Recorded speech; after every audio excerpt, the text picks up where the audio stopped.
Conditional formatting lets you format numbers and dates according to their value. People typically use it to highlight numbers that are especially high or especially low, but you can also highlight numbers that fall into a certain range and even find duplicate values. Before we do that, we want to select all of these numbers. So a couple of ways you could do it. Click the first number and press Control-Shift-End, and that will select to the end. If you don't like doing that, you can click the first number, scroll down if you need to, and hold the Shift key down and Shift-click the last number so it's selected. Well, if you need to select these numbers over and over again, you don't want to go through this, so let's give it a range name. Put your mouse pointer up here in the name box and click, and let's call it Data. Simple enough name. Press Enter. And now if you click somewhere to deselect, you could always go up here, click the down arrow, choose Data, and immediately select those numbers again. I'll just scroll to the top. Now, if you're on the Home tab, go over here to the Style section, and this is where you can find conditional formatting. Click that, and there are three kind of automatic ways of doing it. Data bars, color scales, and icon sets. Well, if you choose data bars, you have a couple of choices of gradient fills and solid fills. And when you choose these, notice I'm not even clicking the mouse. You could just roll over these, and you see what this does. This automatically compares the numbers with each other. So this one, for example, you can see low numbers have short bars, the highest numbers have the longest bars. Maybe you want yellow instead of blue. This is really personal preference or what you like. So these are solid fills instead of gradients. Go over here to color scales. This will give you, instead of one color of varying lengths, these will give you different colors. I kind of like this one over here, blue, white, and red.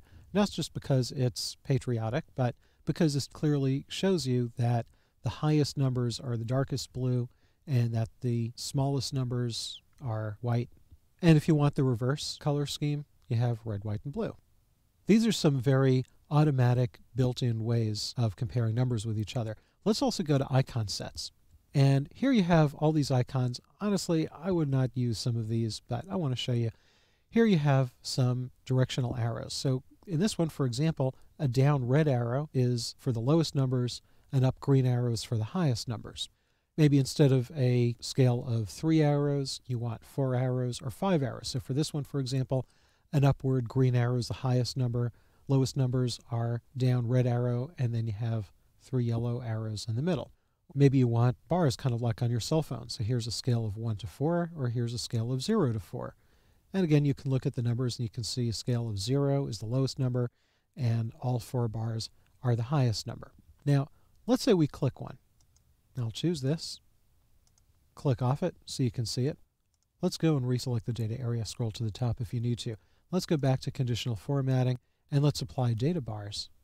And you see what can happen here is Excel will let you apply one conditional format on top of another. Now, sometimes that's good, but other times you might end up with something hideous like this. So here's what you can do, is click the conditional formatting button, and down over here choose Clear Rules.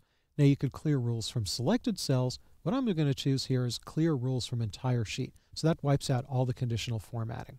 Let's go back and choose the data area, scroll up, go back to conditional formatting. So now you can choose one of those data bars and those icons won't be in the way, or vice versa. So if you want just a very quick way of applying formatting to compare your numbers, I think that's your best bet. In the next movie, I'm going to show you some conditional formatting where we can take over some more control over the formatting and apply exactly the type of formatting that we want rather than taking the automatic features.